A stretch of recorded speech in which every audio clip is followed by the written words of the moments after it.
Hello everyone, welcome to ITS classes education for all. दोस्तों, हमने start किया हुआ है क्लास 11th की chemistry chapter number 1 some basic concept of chemistry.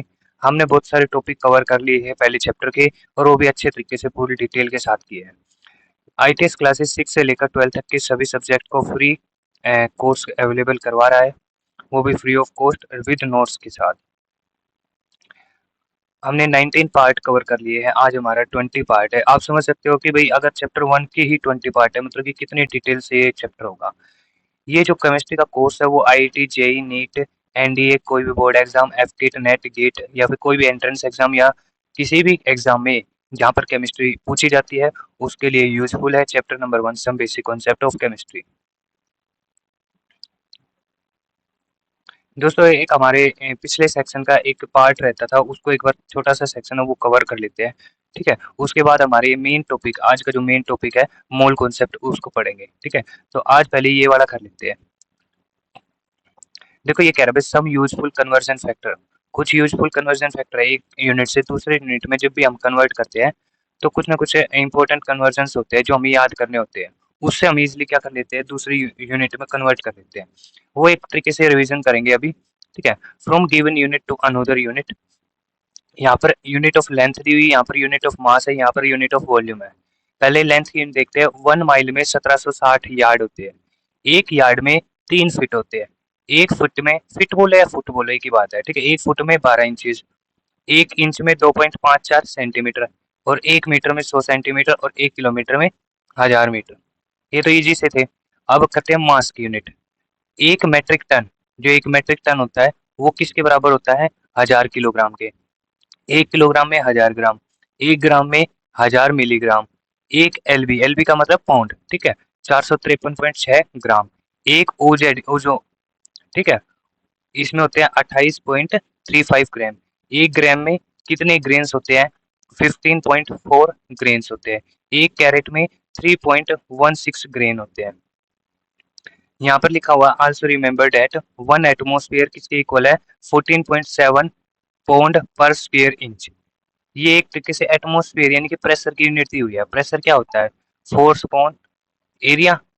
ठीक है, तो यही लिखा हुआ है। जो यहाँ पर फोर्स है ना, यानी कि फोर्स की जगह हमने मास लिया पाउंड, डिवाइड बाय एरिया क्या है, स्क्वायर इंच, यानी कि इंच में का स्क्वायर कर दिया।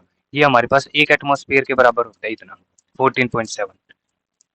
यूनिट ऑफ वॉल्यूम में हम काफी हद तक कर चुके थे। 1 मीटर क्यूब 10 की power 3 litre, 1 decimetre cube 1 litre, और 1 centimetre cube is equal to 10 की पावर -3 लीटर। या फिर इसको लिख सकते हैं 1 लीटर इज इक्वल टू 10 की पावर 3 सेंटीमीटर क्यूब। 1 क्वार्ट में होता है 0.9464 लीटर। 1 लीटर में होता है 1.056 क्वार्ट। 1 यूएस गैलोन, एक गैलोन होती है, ये भी किसकी यूनिट है, वॉल्यूम की गैलोन। ठीक है, यूएस गैलोन 4.55 लीटर। और इसको ब्रिटिश गैलोन में करेंगे तो 0.83 गैलोन। देखो, इसके लिए इंपॉर्टेंट कौन कौन सी है, एक तो ये वाली इंपॉर्टेंट है, एक यार्ड वाली कर लेना, और एक फुट वाली, इंच वाली में, ये तो सारी इंपॉर्टेंट है। अब इनमें कौन कौन सी इंपॉर्टेंट है, एक मेट्रिक टन की तो अपने आप याद है जाएगी, सबसे बड़ी यूनिट है मास की। फिर एक ही आ जाती है इंपॉर्टेंट, ये जो हमारे से जनरली पूछी जाती है। ठीक है, ये फिर ये वाली रहने देना, ये जो ये वाली है ना, 1 कैरेट वाली, ये जो और बाकी बचेगी ना, ये या तो क्वेश्चन में गिवन मिलेगी, या फिर एक ये वाली और कर लेना, 1 कैरेट वाली। ठीक है, उसके बाद एक ये वाली इंपॉर्टेंट है, एक ये वाली, और एक ये वाली। उसके बाद ये वाली इतनी नहीं पूछी जाती, ये भी नहीं पूछी जाती, और ये भी नहीं पूछी जाती। तो ये इतनी करने की जरूरत नहीं है। जो जो स्टार मार्क किया है वो कर लेना, वो इम्पोर्टेंट है। From given SI unit, SI unit देखो, 1 एम्पियर 10 की power -10 metre. 1 AMU atomic mass unit 1.66 into 10 की पावर -27 किलोग्राम। अब यही पता है हमें 1 AMU क्या होता है, ये क्या है, इलेक्ट्रॉन का मास, और इलेक्ट्रॉन का नहीं, ये होता है न्यूट्रॉन प्लस न्यूट्रॉन का मास और प्रोटॉन का मास। ठीक है, इसी के इक्वल होता है ना। तो एएमयू एक तरीके से मान सकते हैं कि भाई प्रोटॉन होगा ना, एक प्रोटॉन का मास कितना होगा, 1 AMU, यानी कि 1.66 इंटू 10 की power -27 kilogram. Temperature degree Celsius का तो पता ही है कि इसमें कैसे कन्वर्ट करेंगे, जो भी टेम्परेचर दिया उसको 273 अगर केल्विन में दिया हुआ है, डिग्री सेल्सियस में, देखो पहले क्या है, डिग्री सेल्सियस में दिया हुआ है, अगर केल्विन में कन्वर्ट करना है तो 273 ऐड कर देंगे, सिंपल सा है। ठीक है, 1 लीटर इज इक्वल टू 10 की पावर -3 मीटर क्यूब या फिर 1 डेसीमीटर क्यूब। 1 डाइन जो फोर्स की यूनिट होती है, क्या होता है 10 की पावर -5 न्यूटन, या फिर इसको ऐसे भी लिख सकते हैं, ये वहाँ जाने के बाद 10 की पावर 5 डाइन। इसको ऐसे याद करोगे तो अच्छा रहेगा, इजीली याद हो जाएगा। 1 न्यूटन इज इक्वल टू 10 की पावर 5 डाइन। 1 एटमॉस्फेयर 760 मिलीमीटर या फिर टोर इसके बराबर होगा, या फिर 101325 पास्कल या फिर न्यूटन मीटर स्क्वायर। ठीक है, तो हमें पता है अभी प्रेशर क्या होता है, फोर्स अपॉन एरिया होता है। तो फोर्स की न्यूटन और एरिया की मीटर स्क्वायर, या फोर्स अपॉन एरिया को क्या बोल सकते हैं हम, न्यूटन पर मीटर स्क्वायर को पास्कल। या फिर क्या है 760 मिलीमीटर ऑफ टोर। टोर भी क्या होती है, प्रेशर की यूनिट होती है, ये तो मिलीमीटर में कह लो या फिर टोर में कह लो। तो इसके इक्वल होता है 1 एटमॉस्फेयर। और एटमॉस्फेयर भी क्या, भाई जो एटमॉस्फेरिक प्रेशर बोले, यानी कि जो हमारे चारों ओर जितना एयर का प्रेशर है उसको बोलते हैं एटमॉस्फेरिक प्रेशर। ठीक है, 1 बार किसके इक्वल है, 10 की पावर 5 न्यूटन पर metre square is equal to 10 की पावर 5 पास्कल। ठीक है, तो एक तरीके से मान सकते हैं कि 1 न्यूटन पर मीटर स्क्वायर किसके इक्वल है, पास्कल के इक्वल है, 1 पास्कल के। ठीक है, तो वही है इसमें। 1 मिलीमीटर या 1 टोर किसके इक्वल है, 133.322 पास्कल या फिर न्यूटन मीटर स्क्वायर। ठीक है, 1 कैलोरी किसके इक्वल है, 4.184 जूल। 1 अर्ग किसके इक्वल है, अर्ग भी देखो क्या होती है, ये दोनों है ना एनर्जी की यूनिट है। ये किसकी यूनिट है, एनर्जी की यूनिट, कैलोरी भी, जूल भी और अर्ग भी। ठीक है, अर्ग जूल से छोटी यूनिट होती है, यानी कि बोल सकते हैं 1 जूल इज इक्वल टू 10 की पावर 7 अर्ग। इसको ऐसे लिख सकते हैं। फिर 1 इलेक्ट्रॉन वोल्ट, ये भी एक एनर्जी की यूनिट होती है। फिर जब इलेक्ट्रॉन की कंडीशन में देखा जाए उसके टाइम कितनी एनर्जी होगी। ठीक है, या फिर वर्क डन भी होता है ये, 1 इलेक्ट्रॉन वोल्ट 1.6022 इंटू 10 के पावर -19। ये तो एक तरीके से चार्ज होगा ना इलेक्ट्रॉन का, इलेक्ट्रॉन पर कितना चार्ज है 1.6022 या फिर 1.6 इंटू 10 की पावर -19 जूल।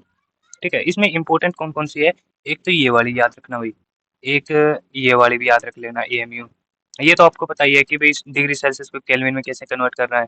वॉल्यूम की सारी यूनिट मैंने कराई दी थी बिल्कुल अच्छे से, उसमें तो कोई कंफ्यूजन होनी चाहिए नहीं, इसमें कैसे कन्वर्ट करेंगे। फोर्स की याद रखनी है, डाइन की।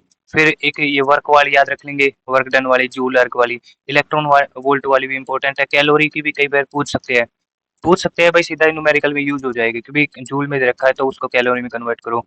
तो 4.184 ये याद रखना है। ये वाली चीजें नहीं पूछी जाती, एक ये वाला याद रख लेना, 1 एटमॉस्फेयर 760 मिलीमीटर या फिर टोर। ठीक है, एक ये वाली भी रहने देना। उसके बाद ये वाली हो सकती है, देखो ये वाली 1 बार इज इक्वल टू 10 की पावर 5, ये वाली पास्कल और न्यूटन मीटर स्क्वायर। एक ये वाली यूनिट शायद ही पूछी जाए, ये वाली मत करना बेशक से। ठीक है, तो यहाँ तक ये करना था हमें सेक्शन ये वाला कंप्लीट। ये वाला बीच में एक छूट गया था भाई, जो इंपॉर्टेंट न्यूमेरिकल में यूज हो सकती है कन्वर्जन ऑफ यूनिट में। ठीक है, तो आज का हमारा जो टॉपिक है वो कर लेते हैं एक बार। आज का हमारा टॉपिक है मोल कॉन्सेप्ट। मोल कॉन्सेप्ट को पढ़ेंगे, मोल कॉन्सेप्ट है क्या। ठीक है, देखो सबसे पहले हमें पता होना चाहिए भाई ये मोल है क्या। हमें पढ़ा था जब हम एसआई यूनिट पढ़ रहे थे, या फिर सम ये शिफ्ट में इंटरनेशनल यूनिट पढ़ रहे थे, 7 बेसिक यूनिट देखी थी हमने। ठीक है, उस पे हमें 6th वाली पोजीशन पे हमने क्या देखा था, एक क्या था, अमाउंट ऑफ सब्सटेंस को किस में मेजर करते हैं। तो अमाउंट ऑफ सब्सटेंस को किस में मेजर करते हैं, मोल में मेजर करते हैं। तो ये वही मोल है। ठीक है, मोल ये वही है। ठीक है, तो ये कह रहा है भाई इस मोल वाले का क्या कॉन्सेप्ट है, किस तरीके से हम अमाउंट को क्या करते हैं, किसी भी मैटर को मेजर करते हैं। कोई भी मैटर है, कितना मैटर है, ठीक है, उसको हम मोल की फॉर्म में देखते थे, तो वो किस तरीके से है उसके बारे में समझेंगे, उसने क्या कॉन्सेप्ट है, क्या सिद्धांत है मोल का। ठीक है, तो सबसे पहले क्या है भाई, एवोगैड्रो नंबर। ठीक है, एवोगैड्रो एक साइंटिस्ट था, उसने एक नंबर दिया एक्सपेरिमेंटली। ठीक है, एक्सपेरिमेंट करके देखा, उसको किससे डिनोट किया गया, एन ई से। ए से एवोगैड्रो, एन से नंबर। ठीक है, एवोगैड्रो नंबर। तो इसकी एक वैल्यू थी 6.022 इंटू 10 की पावर 23। ये इंपॉर्टेंट है, याद रख लो, रट्टा मार लो किसी भी तरीके से, ये याद हो गया तो पूरा मोल कॉन्सेप्ट याद हो जाएगा। ठीक है, तो क्या दिया, मोल कॉन्सेप्ट है कुछ नहीं है, एक तरीके से क्या है, मोल एक नंबर है, एवोगैड्रो नंबर है। ठीक है, अब ये नंबर समझते हैं किस किस में हमारी यूज किया जाएगा। ठीक है, ये नंबर किस तरीके से है। ठीक है, number of atom present in 1 gram atom of element. ठीक है, एक कोई एलिमेंट है, ठीक है, उसके अंदर क्या होंगे, एटम होंगे। ठीक है, तो ये कह रहा भाई एक मोल के अंदर मतलब कि मैं कह रहा हूँ भाई 1 मोल एलिमेंट कितना होगा, ठीक है? 1 मोल एलिमेंट कितना होगा? इसको मैं डिफाइन करूँगा। ठीक है? ये कह रहा है भई इस एलिमेंट के अंदर अगर 6.022 इंटू 10 की पावर 23 एटम होंगे ना, वो क्या होगा 1 मोल होगा। और 1 ग्राम के अंदर, 1 ग्राम एटम के अंदर, आई समझ में? देखो, मैं बोल रहा हूँ ये एलिमेंट है हमारे पास, एलिमेंट के अंदर क्या है? एटम है। इस एटम का मास देख लिया हमने, 1 ग्राम कब होगा? 1 ग्राम होगा ना, मतलब कि हमने देख लिया कि भई 1 ग्राम इस एलिमेंट का मास लिया, उसके अंदर कितने एटम होंगे? उसके अंदर 1 ग्राम एलिमेंट के अंदर कितने एटम होंगे? 6.022 इंटू 10 की पावर 23 एटम प्रेजेंट होंगे। ठीक है? ये बात आई समझ में? कि भई 1 ग्राम एलिमेंट के अंदर कितने एटम होंगे? 6.022 इंटू 10 की पावर 23। अब बात करता हूँ number of molecule present in 1 gram molecule of substance. कोई भी सब्सटेंस है, ठीक है? उसके अंदर क्या होंगे? मान लो मॉलिक्यूल है, ठीक है? किसी भी चीज़ के मॉलिक्यूल होंगे। अब मैं कहता हूँ इसको 1 ग्राम क्या कर लो? मेज़र कर लो। इस सब्सटेंस को 1 ग्राम मेज़र कर लो।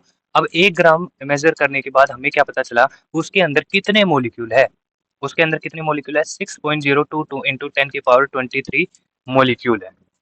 ठीक है? ये 2 लाइन अच्छे से समझ में आई? कि भाई मैंने बोला कि भाई एक एलिमेंट को मेज़र कर लो, उसका 1 ग्राम देख लो, उसके अंदर कितने एटम होंगे? इतने। एक सब्सटेंस है, उसके अंदर मॉलिक्यूल है, मॉलिक्यूल को 1 ग्राम मतलब कि इस सब्सटेंस को 1 ग्राम मेज़र कर लो, उसके अंदर कितने मॉलिक्यूल होंगे? इतने। अब आते हैं मोल की डेफिनिशन, यानी कि अलग-अलग तरीके से मोल की डेफिनिशन दी गई। मोल को कैसे समझा गया, ठीक है? वो देखते हैं। तो भाई क्या हुआ कि भाई मोल को है ना हम क्या करते हैं इस तरीके से ग्राम में, किलोग्राम में इस तरीके से तो ले नहीं सकते, ठीक है?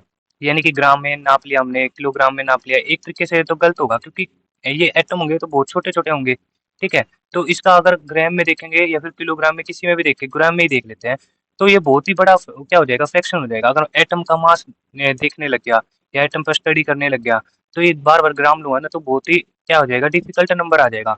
बहुत ही छोटा नंबर आ जाएगा यानी कि 0.0000 इस तरीके से। क्योंकि एक पेन की नोक में ही आपको पता है कि भई कितने करोड़ों, लाखों कितने होते हैं एटम होते हैं। तो एक एटम की अगर बात की जाए कि भई एक एटम का मास कितना होगा या फिर ये तो बहुत ही ज़्यादा मुश्किल हो जाएगी उसकी स्टडी करना। तो क्या किया, ये जो केमिस्ट थे, ठीक है? जो केमिस्ट क्या होते हैं भई जो स्टडी करते हैं केमिकल्स के ऊपर, ठीक है?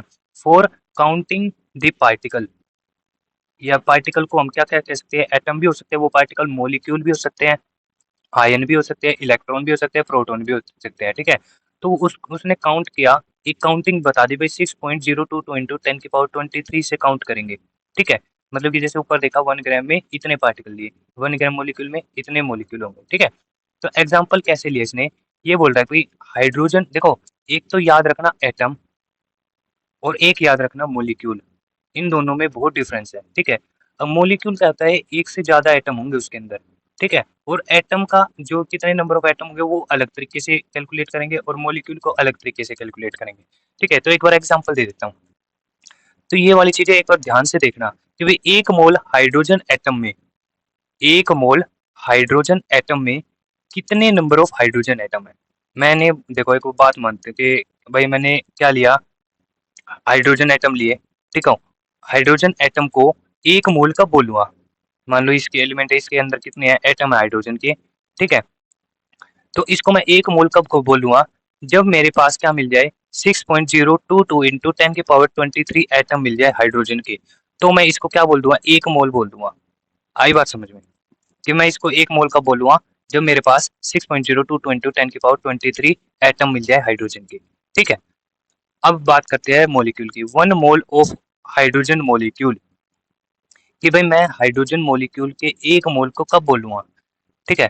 तो अब पता है हमें जो हाइड्रोजन का मॉलिक्यूल होता है वो तो H2 के फॉर्म में होता है, यानी कि 2 हाइड्रोजन होते हैं उसके अंदर 1 मॉलिक्यूल के अंदर, ठीक है? तो अब बात करते हैं कि भई वहाँ पे मॉलिक्यूल कितने होंगे और एटम कितने होंगे, ठीक है? तो मॉलिक्यूल तो सेम होंगे भाई, कितने होंगे मॉलिक्यूल सेम? 6.022 इंटू 10 की पावर 23 मॉलिक्यूल ऑफ हाइड्रोजन, यानी कि मैं क्या बोलूँ, मान लो यहाँ पर हमारे पास क्या है, एक गैस हाइड्रोजन की, उसके अंदर हाइड्रोजन के मॉलिक्यूल है, ठीक है? हाइड्रोजन के मॉलिक्यूल है, ठीक है? अब मैं इसको हाइड्रोजन के मॉलिक्यूल को कब मैं 1 मोल बोलूँगा, 1 मोल कब बोलूँगा? जब उसके अंदर 6.022 इंटू 10 की पावर 23 मॉलिक्यूल होंगे हाइड्रोजन के, तो 1 मोल बोलूँगा। अब मैं बोलता हूँ कि भई चलो मॉलिक्यूल तो ठीक है, इतने मॉलिक्यूल होने चाहिए, पर एटम कितने होने चाहिए? तो एटम पता है मॉलिक्यूल को 2 हाइड्रोजन से मिलके बना है, तो मैं मॉलिक्यूल को अगर 2 से क्या कर दूँ, मॉलिक्यूल जितने भी है उसको 2 से मल्टीप्लाई कर दूँ, तो हमारे पास कितने आ जाएँगे, एटम आ जाएँगे, ठीक है? तो 1 mole of hydrogen molecule 2 into 6.022 into 10 की पावर 23 एटम ऑफ हाइड्रोजन, ठीक है? ये इस बात समझ में आई हाइड्रोजन से मॉलिक्यूल का एटम से कैसे रिलेशन है, ठीक है? तो इसी बात की बात कर रहा था कि भाई मॉलिक्यूल को और एटम को एक तरीके से ध्यान से देखना है। अब बात करते हैं मोलर वॉल्यूम की। मोलर वॉल्यूम क्या है? हमने पढ़ा है कि भाई एक वॉल्यूम है, अगर उसके 1 मोल के अंदर जितना वॉल्यूम होगा ना, ठीक है? तो सिंपली बात है कि भाई 1 मोल का कोई सब्सटेंस है, वो कितना वॉल्यूम घेर रहा है, ठीक है? वो कितना वॉल्यूम घेर रहा है, ठीक है? तो उसको क्या बोलते हैं? मोलर वॉल्यूम बोलते हैं। तो 1 मोल के अंदर कितने मॉलिक्यूल होंगे? 6.022 into 10 की पावर 23 मॉलिक्यूल होंगे। अब हम मॉलिक्यूल किस केस में लेते हैं? पर्टिकुलरली गैस की फॉर्म में लेते हैं, ठीक है? कभी भी हम गैस की बारे बात करते हैं ना, तो मॉलिक्यूल की फॉर्म में होगा, ये हमें पता है। कभी भी कोई एटम गैस मतलब कि कोई हाइड्रोजन है जैसे, वो अकेला क्या करेगा? अकेला गैस की फॉर्म नहीं बना पाएगा, वो हमेशा मॉलिक्यूल की फॉर्म में होगा, H2 की फॉर्म में, ठीक है? तो यही बात बोल रहा है कि 6.022 into 10 की पावर 23 मॉलिक्यूल होंगे ऑफ एनी गैस, कोई भी गैस होगा, एक क्या होना चाहिए, उसका स्टैंडर्ड टेम्परेचर और प्रेशर होना चाहिए, ठीक है? ये कंडीशन दे दी मैंने। हैव वॉल्यूम, कितना वॉल्यूम होना चाहिए? कितना वॉल्यूम होना चाहिए? 22.4 litre is called molar volume. ये मोलर वॉल्यूम की क्या होगी? डेफिनेशन होगी। एक बार एक तरीके से मैं एक बार समझा देता हूँ, किस तरीके से देखना भाई ये वाला, ठीक है? थोड़ा सा मेरे हिसाब से कंफ्यूजिंग हो गया होगा ये, परंतु ये अभी क्लियर कर देंगे, ठीक है? देखो, मैं क्या कह रहा हूँ कि भाई मेरे पास कोई भी गैस है, मान लो इतने कंटेनर में मेरे पास गैस है, ठीक है? उस गैस के अंदर गैस के मॉलिक्यूल होंगे, ठीक है? तो मैं कह रहा हूँ मेरे कंटेनर के अंदर कितने मॉलिक्यूल है गैस के? 6.022 into 10 की पावर 23 इतने मॉलिक्यूल है, ठीक है? अब मैं कह रहा हूँ कि भाई ये जो मॉलिक्यूल है ना, वो कितना वॉल्यूम घेरे हुए है, ठीक है? ये जो मॉलिक्यूल है, इतने सारे मैंने मॉलिक्यूल बोल दिया है, ये कितना वॉल्यूम घेरे हुए है, ठीक है? वो वॉल्यूम घेरा हुआ है इसने 22.4 लीटर, इतना वॉल्यूम उसने घेरा हुआ है।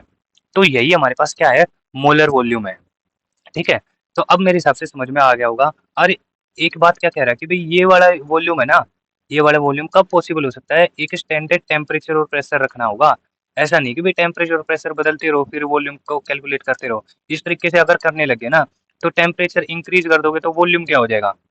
बढ़ जाएगा, ठीक है? क्योंकि गैस तो फैल जाएगी। अगर उसको क्या कर दिया हमने, अ, अगर हमने क्या कर दिया, टेम्परेचर को बढ़ा दिया, तो क्या होगा? गैस तो फैल जाएगी, तो वॉल्यूम तो उसका और ज़्यादा हो जाएगा, ठीक है? तो ये कह रहे हो भाई स्टैंडर्ड टेम्परेचर और प्रेशर होना चाहिए, उसके अंदर अगर हम वॉल्यूम को चेक करते हैं तो वो इतनी होती है, ठीक है? तो अब मेरे हिसाब से समझ में आ गई होगी। अब हम मोल की डेफिनेशन देखते हैं कुछ एक टर्म्स में, ठीक है? एक तो हम किसकी टर्म में देखते हैं? मास की टर्म में देखते हैं, ठीक है? तो मोल की डेफिनेशन देखेंगे इन टर्म ऑफ मास। अब देखो कोई भी सब्सटेंस है, ठीक है? उसकी अमाउंट देखनी है हमें, कितनी अमाउंट है, ठीक है? हैज़ मास इक्वल टू, उसका मास किसके इक्वल होना चाहिए? ग्राम एटॉमिक मास या फिर ग्राम मॉलिक्यूलर एटॉमिक मास, इस तरीके से, ठीक है? या फिर ग्राम एटॉमिक मास बोलो या ग्राम मॉलिक्यूलर मास बोलो, एक ही बात है, ठीक है? मतलब कि एटम होगा तो एटम ले लेंगे, मॉलिक्यूल होगा तो मॉलिक्यूल का ले लेंगे, ठीक है? तो यही बात बोल रहा है कि भाई उस मोल का क्या करेंगे, कैसे डिफाइन करेंगे? वन मोल क्या डिफाइन होगा? Is a amount of substance has मास। वो जो सब्सटेंस है उसका मास होगा वो किसके बराबर होगा? वो ग्राम एटॉमिक मास के बराबर होगा या फिर ग्राम मोलिकुलर मास के बराबर होगा? तो एक बार मैं एग्जांपल लेके देखता हूँ। एग्जांपल लेते हैं, मान लो मेरे पास कार्बन एटम है, कार्बन एटम का एटॉमिक मास कितना है? हमें पता है, हम कैलकुलेट करके आए, हमें लर्न करके आए 12 यूनिट है, ठीक है? 12 यू है, ठीक है? उसका अगर 1 मोल के अंदर देखा जाए कि कितने कार्बन एटम होंगे, ठीक है? मतलब कि 1 मोल के अंदर कार्बन एटम का कितना मास होगा? तो कितना होगा? 12 ग्राम होगा, ठीक है? यानी कि एक बात बोल रहा है कि भई ये मान लो कार्बन है, ठीक है? कार्बन का एलिमेंट है, उसके अंदर कार्बन की क्या है? एटम है, ठीक है? वो 1 मोल कब होगा? जब कार्बन एटम कितने होंगे? 6.022 into 10 की पावर 23 कार्बन के एटम होने चाहिए और वो 1 मोल होगा, ठीक है? और उसका मास कितना होगा? यानी कि इतने कार्बन एटम का मास कितना होगा? वो 12 ग्राम होगा। वो इसके इक्वल ही होगा, 12 यू के इक्वल, ठीक है? एटॉमिक मास के इक्वल ही होगा। ठीक है, आया समझ में? अब बात करते हैं molecular mass of hide H2O का। यानी कि वाटर का मोलिकुलर मास। हमें पता है भाई वाटर का जो मोलिकुलर मास कैसे निकालते हैं, H2O, ये आ जाएगा 2 इंटू वन प्लस 16, तो ये हमारे पास 16 इंटू टू क्या आ जाएगा 18, 18 यू आ गया यूनिट। ठीक है, तो 1 मोल ऑफ H2O, इसका क्या मतलब, मान लो हमारे पास कोई कंटेनर है, ठीक है, उसके अंदर क्या है, हाइड्रो H2O के मॉलिक्यूल है। ठीक है, H2O के मॉलिक्यूल जब कितने हो जाएंगे 6.022 इंटू 10⁻23, इतने मॉलिक्यूल होंगे वाटर के, तो उनका मास कितना होगा 18 ग्राम होगा। कितना ग्राम होगा 18 ग्राम होगा। ठीक है, तो या तो इस पार्टिकल इस नंबर को लिख लो या फिर लिख लो 1 मोल को लिख लो। ठीक है, बात एक ही है। ठीक है, अगर मैं इसकी जगह लिखता ना 6.022 इंटू 10⁻23 ऑफ H2O मॉलिक्यूल, क्या वेट कितना होगा, तो वो वही है। ठीक है, अब बात करते हैं in term of numbers, number की टर्म में।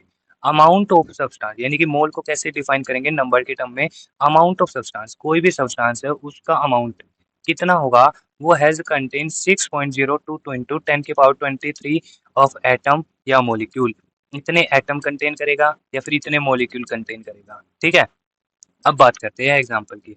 मैं कह रहा हूँ कि भाई मेरे पास एटम है 1 मोल।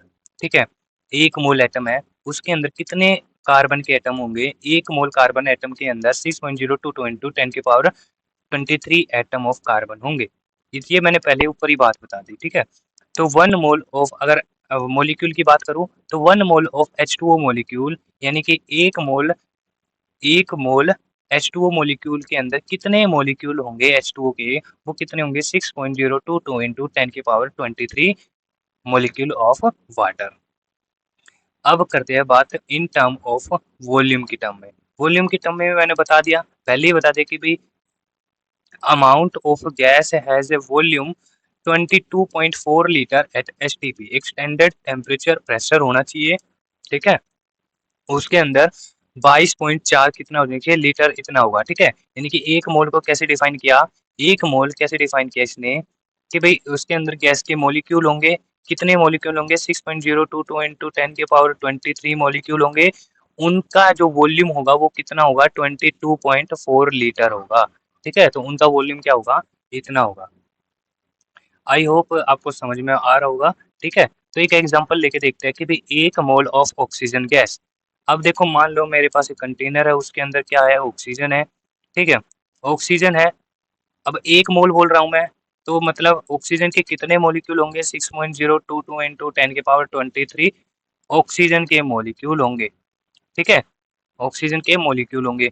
अब इतने जो मॉलिक्यूल मैंने लिख दिए, इतने जो मॉलिक्यूल लिख दिए उसका वॉल्यूम कितना होगा, यानी कि उतना कितना स्पेस घेरेगा ये ऑक्सीजन का मॉलिक्यूल, वो घेरेगा 22.4 लीटर। और ऑक्सीजन एट STP, ऑक्सीजन यहाँ पर बोल सकते हैं ऑक्सीजन मॉलिक्यूल। ठीक है, मॉलिक्यूल की टर्म में लेके चल रहे हैं तो मॉलिक्यूल आएगा। ठीक है, तो 22.4 litre of oxygen at STP, इतना होना चाहिए वॉल्यूम।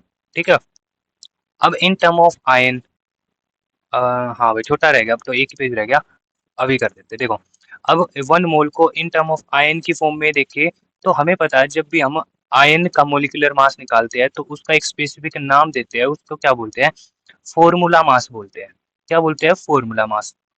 ठीक है, तो यही लिखा हुआ है कि भाई हम मोलिकुलर मास को आयन की टर्म में फॉर्मूला मास बोलते हैं। अब मोलिकुलर मास हमने निकालना बहुत अच्छे तरीके से देख लिया। ठीक है, ionic compound does not represent at molecule of that compound. ये कह रहा है भाई कोई भी आयन होगा ना, वो मॉलिक्यूल की फॉर्म में कभी भी यानी मॉलिक्यूल की फॉर्म में कभी भी प्रेजेंट नहीं हो सकता, रिप्रेजेंट कर ही नहीं सकते मॉलिक्यूल की फॉर्म में, क्योंकि वो क्या होता है अटैच होकर रहते ही नहीं है, वो दूर दूर रहते हैं, परंतु जो उनको अटैच करता है वो उनका एक आयन के फोर्स होता है। ठीक है, आयन फोर्स होता है, जैसे Na पॉजिटिव Cl नेगेटिव, ये दोनों आयन एक दूसरे को अट्रैक्ट करते हैं, परंतु ये एक दूसरे के साथ अटैच नहीं है, बस एक तरीके फोर्स के साथ क्या है, एक दूसरे के पास पास है। ठीक है, तो ये कह रहा है भाई मॉलिक्यूल नहीं बना रहा है ये, तो हम इसको मोलिकुलर मास नहीं बोलेंगे, क्या बोलेंगे, फॉर्मूला मास बोलेंगे। तो amount of substance has mass equal to gram formula mass, जैसे हमने मास की फॉर्म में 1 मोल को डिफाइन किया, वैसे ही हम किसको डिफाइन करेंगे मास की फॉर्म में, इसको डिफाइन करेंगे 1 मोल को। अमाउंट ऑफ सब्सटेंस, भाई कोई भी सब्सटेंस है उसका कुछ ना कुछ अमाउंट होगा, यानी कि कुछ ना कुछ मास होगा, वो किसके इक्वल होगा, ग्राम फॉर्मूला मास के इक्वल होगा। ठीक है, और कंटेन, वो जो फॉर्मूला मास होगा या ग्राम फॉर्मूला मास होगा, वो कितने नंबर ऑफ एटम या कितने नंबर ऑफ आयन कंसीडर करेगा, वो 6.022 इंटू 10⁻23 एटम होंगे उसके अंदर, या फिर एटम बोलो या फिर आयन बोलो, वो अच्छा रहेगा। ठीक है, तो इतने आयन होंगे एक फॉर्मूला यूनिट में। तो एक एग्जांपल करके देख लेते हैं कि भाई एक Na2CO3 है हमारे पास, उसका क्या है, 1 मोल लेना है। ठीक है, उसको कैलकुलेट करेंगे। तो Na2CO3 हमें पता है 2 सोडियम है उसके अंदर और 1 कार्बन है और 3 ऑक्सीजन है। तो 2 सोडियम और 1 कार्बन और 3, 1 कार्बन और 3 कितने है, क्या है, ऑक्सीजन है। एटॉमिक मास पता है क्या, सोडियम का 23, कार्बन का 12 और 16 ऑक्सीजन का। इसको मल्टीप्लाई करके ऐड करेंगे तो क्या मिल जाएगा हमारे पास, 106 AMU। अब ये क्या है, हमें पता है ये क्या है, कोई मॉलिक्यूल नहीं है, ये क्या है, एक तरीके से आयन की फॉर्म में एक कंपाउंड बना हुआ है। तो इसको हम लिख सकते हैं Na, इसको अगर हम डिसोशिएट करें, ठीक है, तो इसको डिसोशिएट कैसे करेंगे, Na2CO3 को। ठीक है, तो CO3 2 नेगेटिव और Na पॉजिटिव, इस फॉर्म में हम क्या कर लेंगे, इस वाले सोडियम कार्बोनेट को डिफरेंशिएट कर लेंगे, यानी कि तोड़ लेंगे इसको। ठीक है, तो हमें क्या निकालना है, 1 मोल ऑफ Na2CO3। तो इसको मैं क्या लिख सकता हूँ, formula 6.022 into 10⁻23 formula unit of Na2CO3। ठीक है, या तो मैं ऐसे लिख सकता हूँ, भाई हमें पता है भाई 1 मोल के अंदर कितना होता है, 6.022 इंटू 10⁻23। एक फॉर्मूला याद, एक नंबर याद करना बस। ठीक है, तो कितना होगा, इतने नंबर ऑफ फॉर्मूला यूनिट होंगे, या फिर सिंपल भाषा में बोलूँ, इतने नंबर ऑफ मोलिक्यूल होंगे, या इतने नंबर ऑफ मोलिक्यूल नहीं बोल सकता, या कंपाउंड बोल सकता हूँ। Na2CO3 के Na2CO3 कितने होंगे, इतने होंगे 1 मोल के अंदर। तो मैं बात बोलूँ, 1 मोल Na2CO3 के अंदर इतने कंपाउंड होंगे किसके, Na2CO3 के। ठीक है, अब मैं बात करूँ, अगर इसको अलग अलग करके देखूं, यहाँ पर हमें सोडियम कितने हैं, 2। ठीक है, 2 लिखा हुआ है तो 2 सोडियम है, तो इसको मल्टीप्लाई कर दो 6.022 इंटू 10⁻23 Na पॉजिटिव से। ठीक है, तो सोडियम का अलग हो गया। अब इसके अंदर CO3 कितने हैं, देखो यहाँ पर 2 आ जाएगा, 2 Na पॉजिटिव, CO3 2 नेगेटिव। तो यहाँ पर तो इसके आगे 1 है ना, तो 1 ही आएगा। ठीक है, तो इसके साथ मल्टीप्लाई नहीं होगा, 6.022 इंटू 10⁻23 CO3 2 नेगेटिव आयन। ठीक है, तो मैंने यहाँ पे भी लिख दिया भाई, अगर इसको और डिफरेंशिएट करोगे तो CO3 2 नेगेटिव में एक तो कार्बन है और 3 ऑक्सीजन है, तो एक तो कार्बन का तो सिंपल यही नंबर आ जाएगा, इतने का नंबर ऑफ कार्बन एटम होंगे। ठीक है, अब ऑक्सीजन की बात करें तो इसको 3 से मल्टीप्लाई करना पड़ेगा, क्योंकि इसके अंदर 3 ऑक्सीजन प्रेजेंट है। ठीक है, CO3 के अंदर, तो 3 इंटू 6.022 इंटू 10⁻23 ऑक्सीजन एटम।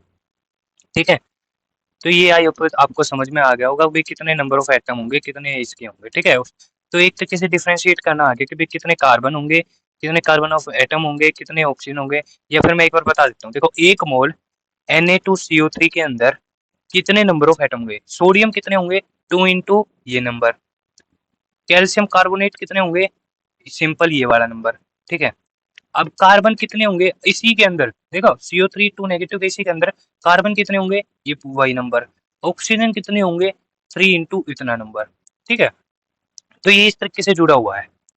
अब आते हैं SI डेफिनेशन क्या है। देखो जो इंटरनेशनल सिस्टम है, जो हमारा कि भाई सारी जो सिस्टम है उसकी यूनिट्स वगैरह डिफाइन करता है।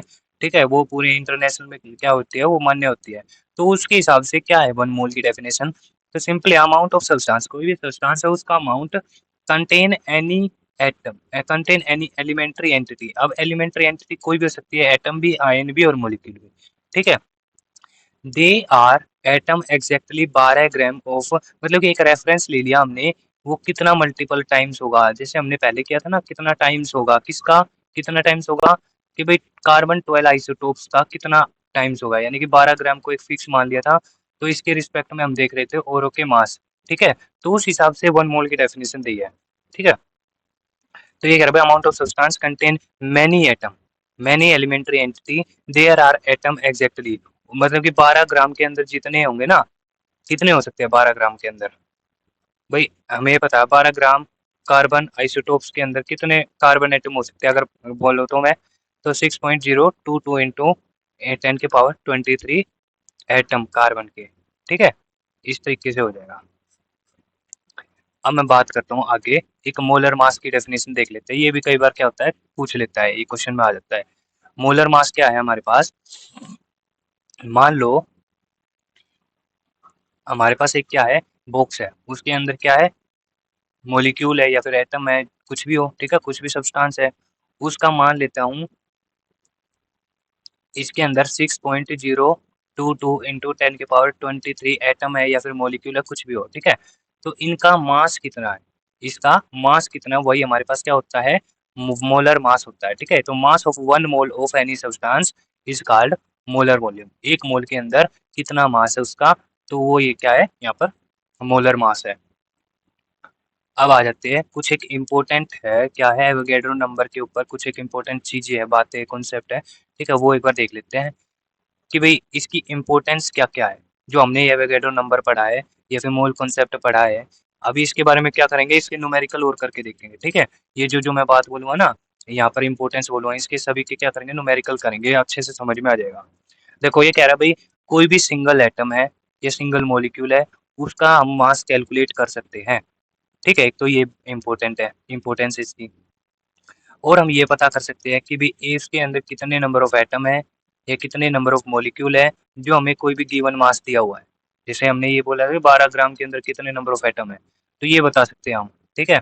तो कोई भी हमें मास दे दिया, चलो मान लो 12 ग्राम ना दे के 24 ग्राम या फिर 26 ग्राम दे दे, ठीक है। 26 ग्राम पूछ ले भाई, कार्बन में जो एलिमेंट है उसके अंदर कितने नंबर ऑफ एटम या मॉलिक्यूल है, ठीक है। तो वो पूछ सकता है, तो वो भी हम कैलकुलेट कर सकते हैं। वो हम क्या करेंगे, अगले न्यूमेरिकल का जो सेक्शन होगा उसमें करेंगे। Calculation of number of molecule in the given volume. भाई एक गिवन वॉल्यूम दे देगा कि भाई इतना हमारे पास वॉल्यूम है, उसके अंदर कितने नंबर ऑफ मॉलिक्यूल है गैस के, वो बता दीजिए, तो उसको हम कैलकुलेट कर सकते हैं। और क्या बता सकते हैं, कोई भी एटम है या मॉलिक्यूल है, उसका इंडिविजुअल साइज कितना है, ठीक है। अगर एटम का मास पता चल गया, तो हम क्या कर सकते हैं, उसका अप्रोक्सीमेट क्या लगा सकते हैं, साइज का अंदाजा लगा सकते हैं कितना छोटा होगा, ठीक है। अब क्या कर सकते हैं, 1 AMU या फिर 1 U का एक एक्चुअल मास निकाल सकते हैं, ठीक है। एक्चुअल मास निकाल सकते हैं 1 AMU और 1 U का। एक बार करके देख लेते हैं, 1 AMU किसके बराबर होता है, हमें मैंने बताया पिछले डेफिनेशन में कि भाई कार्बन एटम है, ठीक है। एक कार्बन एटम का मास देखेंगे, उसको 1/12 कर देंगे, ठीक है। तो 1/12 करेंगे तो वही हमारे पास क्या होता है, A1 AMU होता है। इसको कैलकुलेट कैसे करेंगे, अब मास ऑफ कार्बन एटम कैसे निकालेंगे, ठीक है। 12 ग्राम, मतलब कि एक कार्बन एटम का, एक कार्बन एटम का मास बताना, ठीक है। एक कार्बन एटम का मास बताना है, तो मास क्या होता है, 12 ग्राम डिवाइड बाय, मतलब कि टोटल एलिमेंट है, ठीक है। टोटल एलिमेंट है, उसके अंदर कार्बन के क्या होंगे, एटम होंगे, उसका पूरे एलिमेंट का मास क्या है, 12 ग्राम, ठीक है। अब इसको क्या करेंगे, 6.022 इंटू 10⁻23 से डिवाइड कर देंगे, तो हमारे पास क्या आ जाएगा, ये डिवाइड करने के बाद 1 AMU किसके इक्वल आ जाएगा, 1 प्रोटॉन या फिर 1 न्यूट्रॉन के मास के इक्वल आ जाएगा। ये कैलकुलेशन कर लेंगे ना, तो हमारे पास ये आ जाता है ग्राम में 1.66 इंटू 10⁻24 ग्राम, या फिर बोल सकता हूँ 1.66 इंटू 10⁻27 किलोग्राम, ठीक है। किलोग्राम ग्राम में कन्वर्ट कर लिया मैंने। अब क्या है, मास ऑफ प्रोटॉन या न्यूट्रॉन, ये किसका मास है, प्रोटॉन का और न्यूट्रॉन का मास है ये, ठीक है। देखो एक का बोलना मैंने, प्रोटॉन का बोल लो या फिर न्यूट्रॉन का, ठीक है। एक प्रोटॉन का या फिर एक न्यूट्रॉन का मास है। हमें पता है भाई प्रोटॉन का मास किसके इक्वल होता है, न्यूट्रॉन के मास के इक्वल होता है, ठीक है। तो यही AMU निकल गया हमारे पास, मास ऑफ प्रोटॉन या फिर mass of neutron.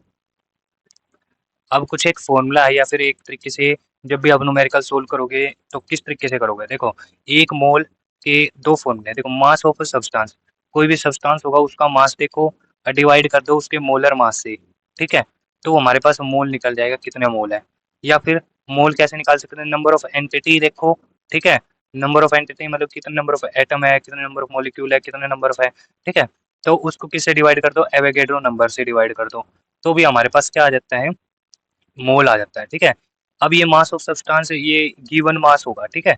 Mass of substance का मतलब गिवन मास, जो भी हमें मास दिया हुआ होगा, ठीक है। और ये मोलर मास जो हम निकालते थे ना, जैसे H2O का निकाला मोलर मास क्या होगा, 18, इस तरीके से ये मोलर मास नीचे आ जाएगा। अब नंबर ऑफ एंटिटी और एवोगैड्रो नंबर, ये हमें पता ही है कि कितना नंबर ऑफ एंटिटी दे रखी है, 2 है, 3 है, 4 है, ठीक है। और ये एवोगैड्रो नंबर तो पता ही है हमें, 6.022 इंटू 10⁻23, ठीक है। एक ये थोड़ा-सा एक चार्ट डायग्राम बनाया हुआ है कि 1 मोल को किस तरीके से डिफाइन किया गया है। एटम के रिस्पेक्ट में अलग से डिफाइन किया गया है, वो किसके इक्वल है, ग्राम एटॉमिक मास के इक्वल है और 6.022 नम इंटू 10 की पावर 23 एटम, ठीक है? अब मॉलिक्यूल के रिस्पेक्ट में क्या हो जाता है, मॉलिक्यूल लेंगे तो उसके अंदर हम ग्राम मॉलिक्यूलर मास लेंगे, ठीक है? और 6.022 इंटू 10 की पावर 23 मॉलिक्यूल हो जाएँगे। और एक वॉल्यूम का केस और आता है, मॉलिक्यूल के अंदर ही आ जाता है वो, उसके अंदर कितना वॉल्यूम होगा 22.4 लीटर एट एसटीपी, ठीक है? तो आज का सेक्शन हम यहीं तक रखते हैं। अगर ये सेशन आपको अच्छा लगा तो चैनल को सब्सक्राइब कीजिए, लाइक कीजिए और शेयर कीजिए। और ये इसके जो मूल कॉन्सेप्ट के आगे जो क्वेश्चन होंगे ना, वो मैं अगले वाले सेक्शन में करा दूंगा और अच्छे अच्छे क्वेश्चन कराऊंगा भाई, उससे बाहर तो क्वेश्चन जाएगा ही नहीं, ठीक है? अगर इसकी प्रैक्टिस कर लेते हो तो आज का सेक्शन मैं यहीं तक रखता हूँ। Thanks for watching.